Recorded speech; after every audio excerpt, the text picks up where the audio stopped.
ഇതിനു മുമ്പ് നമ്മൾ സീരീസ് സിസ്റ്റംസ് നോക്കിയിട്ടുണ്ട്, പാരലൽ സിസ്റ്റംസ് നോക്കിയിട്ടുണ്ട്. നമുക്കിത് നോക്കുമ്പോൾ അറിയാം ഇത് സീരീസും അല്ല പാരലും അല്ല, ഇതൊരു ബ്രിഡ്ജ് പോലത്തെ സിസ്റ്റമാണ് വരുന്നത്. അപ്പോൾ ഇതെങ്ങനെ സോൾവ് ചെയ്യാമെന്നാണ് നമ്മൾ നോക്കുന്നത്. അപ്പോൾ ഇത് നമുക്ക് ആക്ച്വലി റീഡ്രോ ചെയ്യാം. എങ്ങനെ റീഡ്രോ ചെയ്യാം? ഇത് നോക്കുമ്പോൾ നമുക്കറിയാം ഇവിടെ ഇന്നാണ്, ഇവിടെ ഔട്ടാണ്, ഇവിടെ നിന്ന് ഇങ്ങോട്ടാണ് വരാനുള്ളത്. അപ്പോൾ ഇത് ഏതൊക്കെ വഴി കൂടെ പോകാം? ഒന്നുകിൽ S1 S3 ഔട്ട് ഇങ്ങനെ പോവാം, അല്ലെങ്കിൽ ഏത് വഴി കൂടെ പോകാം? ഇന്നിൽ നിന്ന് S1 S5 S4 ഔട്ട് ഇങ്ങനെ പോവാം, അല്ലെങ്കിൽ ഏത് വഴി പോകാം? ഇന്നിൽ നിന്ന് S2 S4 ഔട്ട് ഇങ്ങനെ പോകാം. ഒരിക്കലും ഇന്നിൽ നിന്ന് S2 S4 S5 S1 S3 ഇങ്ങനെ പോകില്ല. അങ്ങനെ പോകുന്നത് പോസിബിൾ അല്ല. കാരണം ഈ ഡയറക്ഷനിലാണ് ഇവിടെ വരാനുള്ളത്. അതുകൊണ്ടാണ് നമ്മൾ ലെഫ്റ്റിൽ നിന്ന് റൈറ്റിലോട്ട് വരച്ചിരിക്കുന്നത്. S1 നിന്ന് S5 S4 ഈ ഡയറക്ഷനിലാണ് പോകുന്നത്. ഒരിക്കലും തിരിച്ചു പോകില്ല.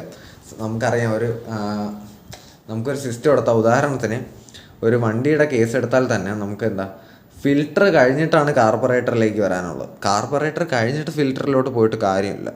അതുകൊണ്ടാണ് ഇങ്ങനെ പോകാൻ പറ്റില്ല എന്ന് പറഞ്ഞത്. അപ്പോൾ ഒന്നുകിൽ ഇങ്ങനെ പോവാം, അല്ലെങ്കിൽ ഇങ്ങനെ പോവാം, അല്ലെങ്കിൽ ഇങ്ങനെ പോവാം. ഇപ്പോൾ നമുക്ക് 3 പോസിബിലിറ്റീസാണുള്ളത്. അപ്പോൾ ആ 3 പോസിബിലിറ്റീസും നമ്മൾ പാരലലിൽ വരയ്ക്കുകയാണ് ചെയ്യുന്നത്. അങ്ങനെയാണ് ഇത് റീഡ്രോ ചെയ്യുന്നത്. അപ്പോൾ ഈ സിസ്റ്റം എങ്ങനെ വരും? ഏറ്റവും മുകളിലത്തെ ലെയറിൽ ഏതാണ് പോകാൻ പറ്റുന്നത്? S1 S3 out. ലെഫ്റ്റിൽ നിന്ന് റൈറ്റിലോട്ട് പോകുന്ന രീതിയിൽ വേണം നമ്മൾ നോക്കാൻ. അതുകൊണ്ടാണ് ഇങ്ങനെ പോകാത്തത്. S1 S3 out. രണ്ടാമത്തെ പോസിബിലിറ്റി ഏതാ?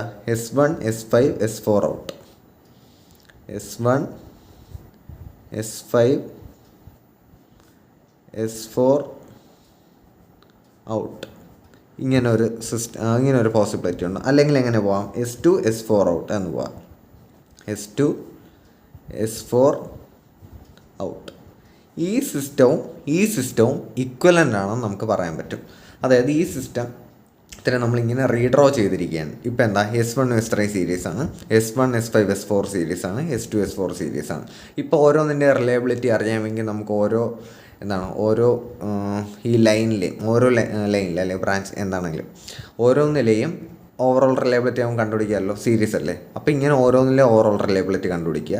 എന്നിട്ട് ഈ 3 കോമ്പിനേഷൻസും പരസ്പരം പാരലലാണ്. അപ്പോൾ അത് നമുക്ക് സോൾവ് ചെയ്യാൻ അറിയാം. അങ്ങനെ ഈ സിസ്റ്റത്തിൻ്റെ ഓവറോൾ റിലയബിലിറ്റി നമുക്ക് കണ്ടുപിടിക്കാൻ പറ്റും. നമുക്ക് കണ്ടുപിടിക്കാൻ പറ്റും. അങ്ങനെയാണ് ഈ non series non parallel systems നമ്മൾ സോൾവ് ചെയ്യുന്നത്.